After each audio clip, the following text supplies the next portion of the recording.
ngomongin. Gue pernah dengar Gus Baha malah ngomongin tentang COVID. Itu menarik loh. Iya. Jadi dia sempat ngomong katanya kalau orang itu belajarnya geologi terus tiap hari nanti takut kalau gunung meletus. Kalau orang bacanya ilmu perbintangan takut komet jatuh. Kalau orang bacanya tentang berita COVID terus bisa matinya karena takut COVID. Saya dengar kata-katanya Gus Baha. Dunia ini likuidasi, orang bisa gempa, bisa lahar turun kapan saja. Kalau orang yang belajar geologi tiap hari memikirkan itu, orang takutnya mati karena itu katanya. Kalau orang tahu kalau mati aja ngelindur tidur ngelindur bisa mati, orang lama-lama nggak mau tidur. Kalau kita dikasih berita negatif terus, lama-lama orang jadi negatif terus, nggak ada yang lagi mau balik lagi untuk hidup normal. Ilmu apa? Misalnya orang ahli meteor, ahli apalah, ahli perbintangan. Ketakutannya pasti benda langit ini jatuh kemudian menimpa bumi. Nanti kalau Anda ahli geologi itu takutnya bumi ini likuifaksi karena sumber daya alamnya sudah begitu dikeruk, dimanfaatkan. Nanti yang ahli teroris atau yang ahli ekstremis itu takutnya itu ada teroris. Yang ahli sosiologi takutnya Indonesia itu chaos. Kalau chaos ya saling bunuh, saling apa. Jadi semuanya ini ketakutan ini semuanya mengarah terhadap kematian. Kecelakaan lalu lintas ya menjadikan orang mati, likuifaksi kayak kemarin di Sulawesi ya iya, gunung meletus, gempa, tsunami. Nah ketakutan yang menjadikan kematian sebenarnya banyak. Kalau baru tsunami aja ya orang takutnya ke tsunami. Nanti kalau ada kematian gempa ya takutnya gempa. Kalau temanya COVID ya takutnya COVID. Terus kalau ada tetangga mati karena ngelindur ya baru gue nak turu hati-hati kok nak mati ngelindur.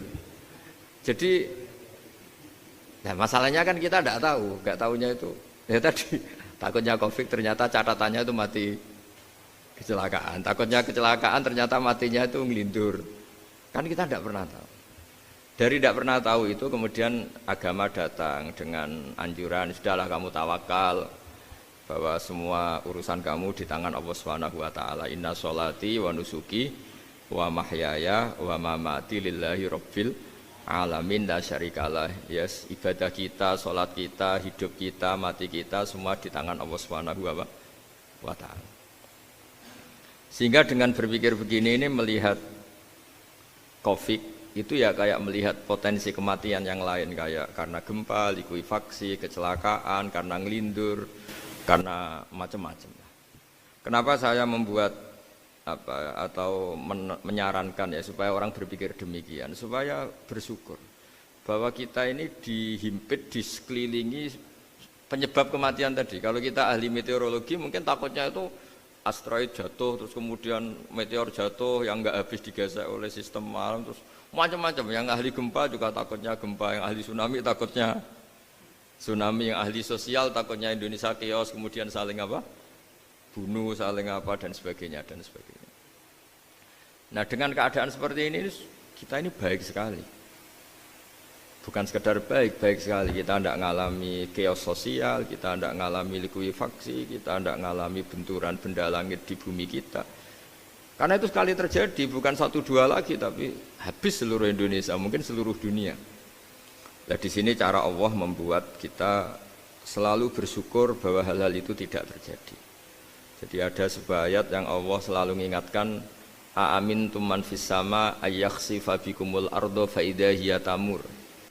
Kamu boleh sekali-kali berpikir, bumi ini justru potensinya itu likuifaksi, potensinya itu hancur karena di bawah itu ada magma, ada minyak, ada macam-macam. Ini kan di bawah ini kan ngerongkong cara Jawa itu karena diambilin terus. Piro-piro diambil yaene ya ono masih bisa dipakai. Belum sistem bumi sendiri wafil ardi kita mutajawirat, bumi sendiri itu berupa lempengan-lempengan. Setiap saat itu potensinya geser, sekali geser ya jadi gempa itu. Terus belum benda langit yang potensinya juga jatuh, sekali jatuh ya habis kita. Jadi yang kita ini dikepung sekian potensi yang bisa menghancurkan kita.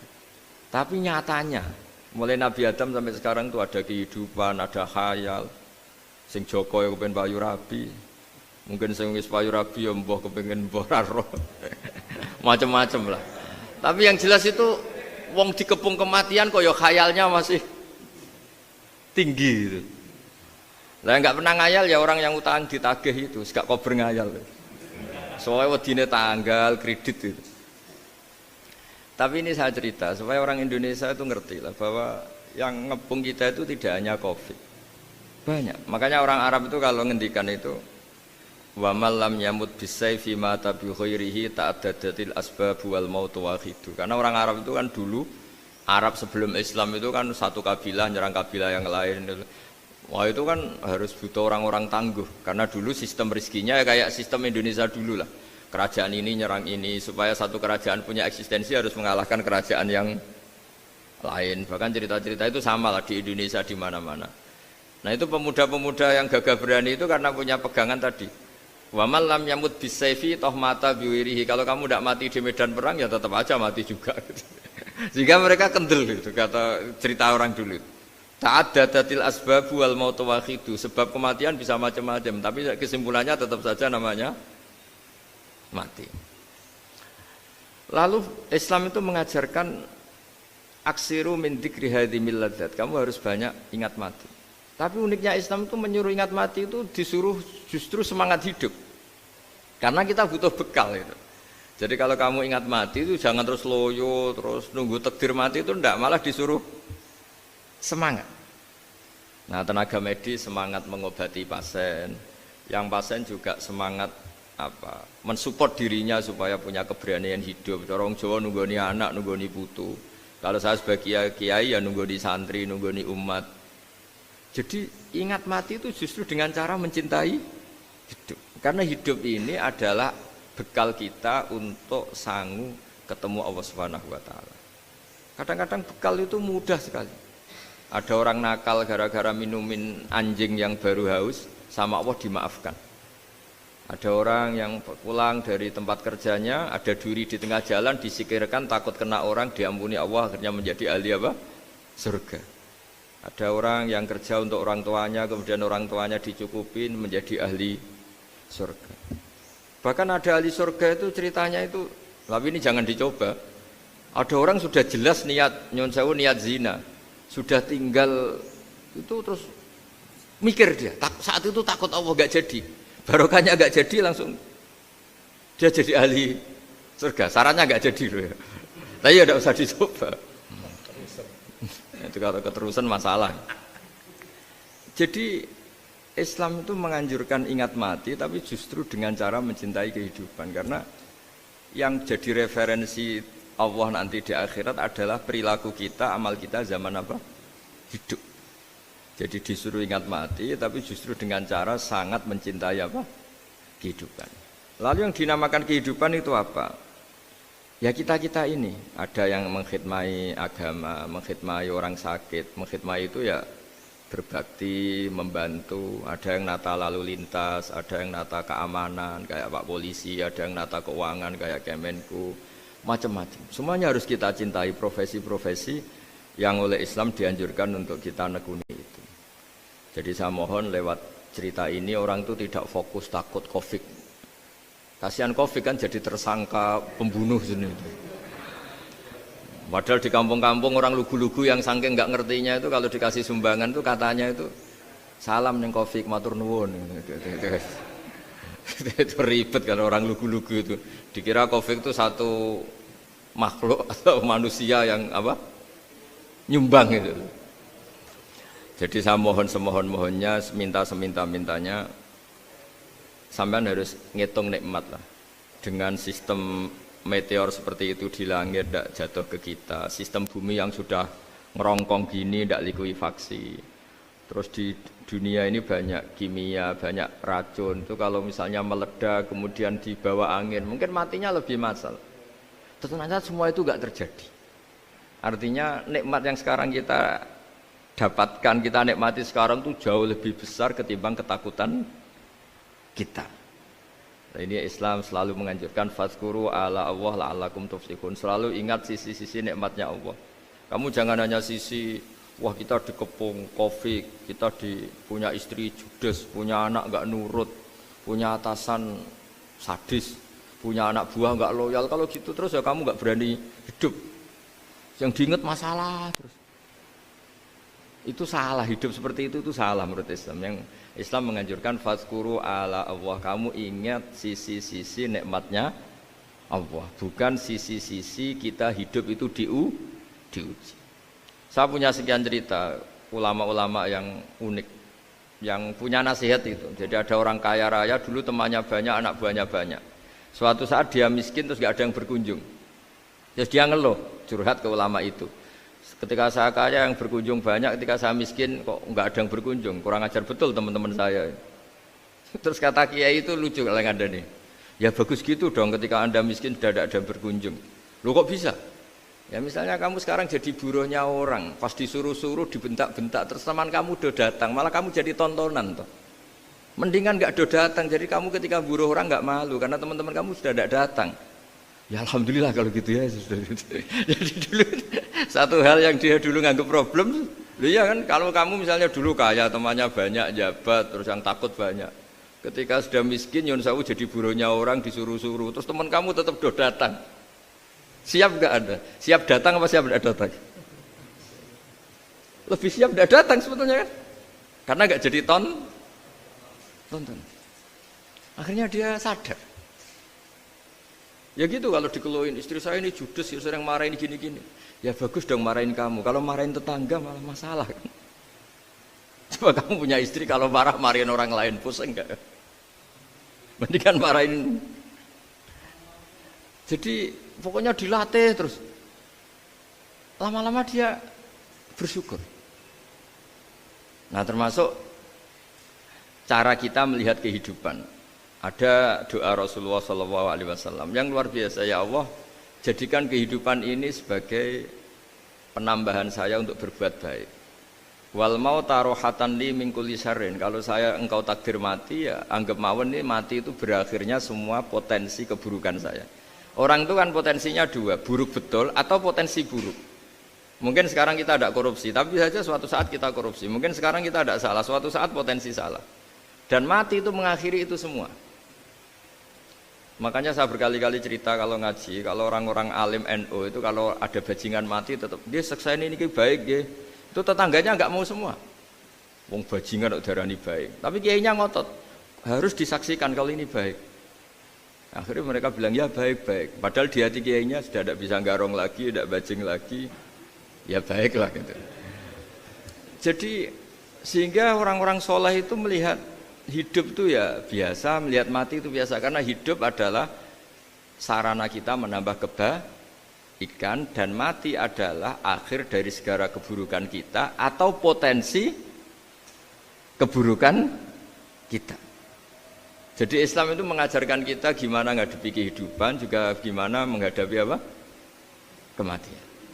Jadi saya ulang lagi itu ajaran-ajaran Islam yang luar biasa. Jadi ij'alil hayata ziyadatan li fi kulli khairin wal mauta rohatan li min kulli syarrin. Jadi hidup menambah kebaikan, kalau kita mati anggap saja mengakhiri semua buruk kita kalau kita sedang buruk atau potensi keburukan kita. Saya cerita ringan tapi supaya diingat-ingat. Jadi kalau kita yang nekuni, saya tadi kan sudah bilang, kita kiai yang nekuni ilmu itu ya tadi kita agak fokus bicara Covid. Inna Allaha yumsikus samawati wal ardo an tazula wala in zalata in amsakahuma min ahadim min ba'dih.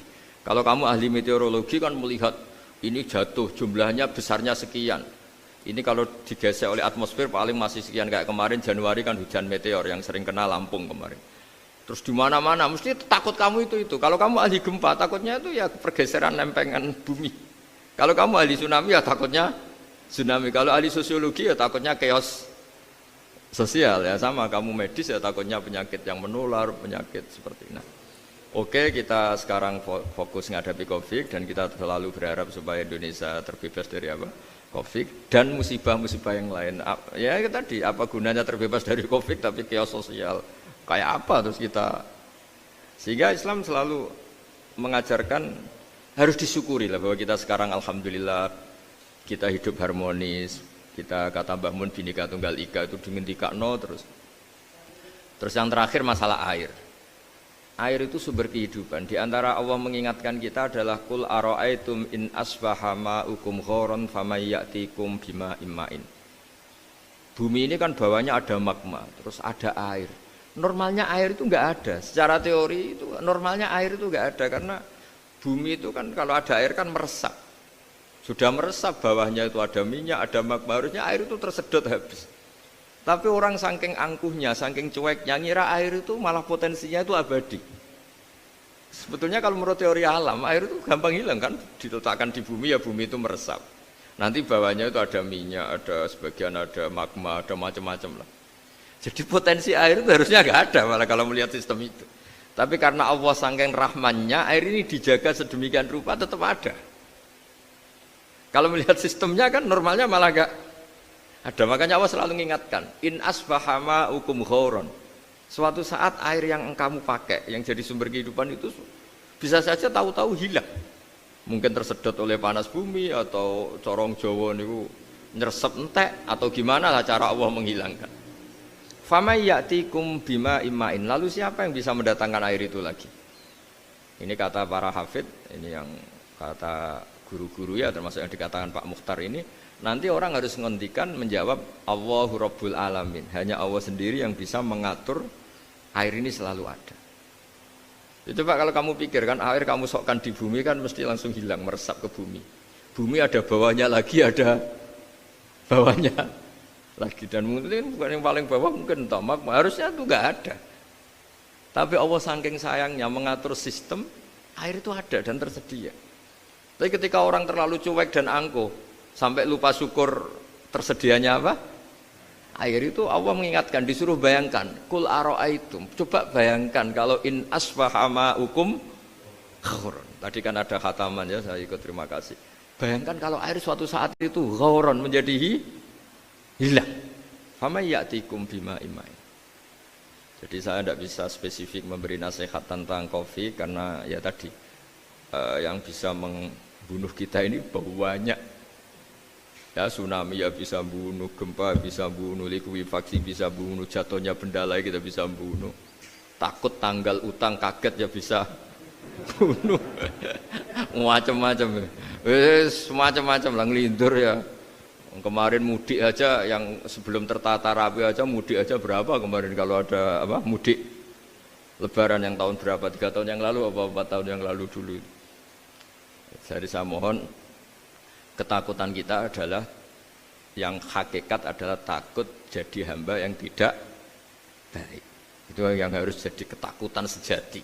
Takut kita di mata Allah tidak jadi hamba yang baik sehingga kita jauh dari Allah Subhanahu wa ta'ala. Karena cita-cita terbesar kita dan cita-cita terbaik kita adalah jadi hamba yang diridhoi Allah Subhanahu wa ta'ala. Sebaliknya ketakutan kita sejati adalah takut su'ul khotimah, takut jadi hamba yang tidak baik. Kita inginnya adalah assalamu alaina wa ala ibadillahis sholihin. Yang berhak mendapat keselamatan dunia akhirat adalah orang-orang atau hamba-hamba yang soleh. Ya tadi untuk menjadi soleh itu gampang di Islam itu. Tenaga medis, nolong pasien ya ibadah. Pasien husnudzon sama dokter ya ibadah. Mengelola hidup, ingin hidup ya ibadah. Anak ngurus istri ngurus, pokoknya anak yang ngurus keluarganya juga ibadah. Semuanya itu di Islam itu asal tidak maksiat itu dianggap apa? Ibadah. Dan untuk orang menjadi kekasihnya Allah kayak tadi, ada orang yang karena ngerawat hewan dijadikan walinya Allah, menghilangkan apa duri atau pengganggu di jalan jadi kekasih Allah. Itu cerita-cerita itu semuanya ringan. Bahkan tadi ada yang cerita sekedar ingin maksiat dan tidak jadi. Dalam Islam itu kan gitu, orang yang merencanakan maksiat kemudian tidak jadi, itu ditulis pahala. Jadi gampang sekali untuk menjadi orang soleh dalam Islam. Kalau tidak bisa itu semua, kata Nabi, takufus syarroka anin nas, fa inna sodaqatun minka ala nafsik. Kalau tidak bisa berbuat baik sama orang lain, yang penting tidak mengganggu orang lain. Terus kan enak seturu ning omah ngelamun, bengak-bengok dhewe aja banter-banter tapi. Nak bengok-bengok banter-banter kan ganggu tangga.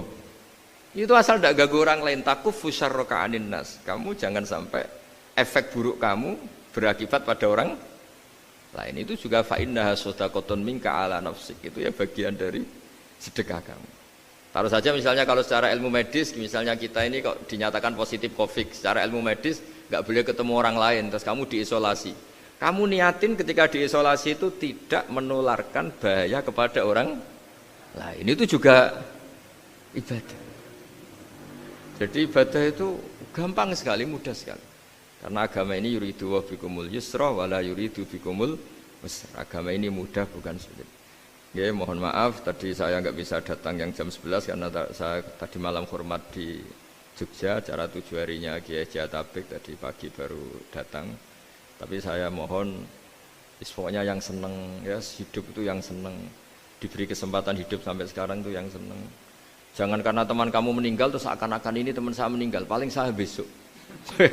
Kok kamu tahu? Nyatanya besok hidup lagi, besoknya ya hidup lagi, sampai sekarang ya masih hidup. Sudahlah, mensyukuri yang ada. Jadi sudah saya mohon, syukur itu penting. La in syakartum lazidanakum. Justru dengan kita syukur itu insya Allah segalanya akan tambah baik, tambah apa? Baik. Nggih, matur nuwun lan ngapunten ingkang kathah. Assalamualaikum warahmatullahi wabarakatuh. Terima kasih kepada beliau Romo Kiai Haji Ahmad Bahauddin Nur Salim atau biasa kita sapa dengan Gus Baha. Menginjak pada acara selanjutnya, yakni doa yang insya Allah akan dibawakan oleh beliau Romo Kiai Haji Ahmad Bahauddin Nur Salim. Monggo kepada beliau waktu dan tempat kami persilahkan. Al-Fatihah.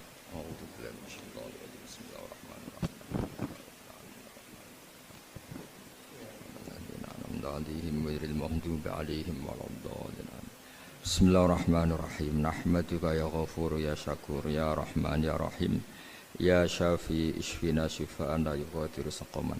Allahumma shalli wa sallim wa barik ala sayyidina Muhammad alladzi 'allamana ya Allah bil i'timad 'alaika ya Allah istishfa bika ya Allah fa bi haqqi jahi 'indaka ya Allah athibil ba'sa ya Allah ya rahman ya rahim.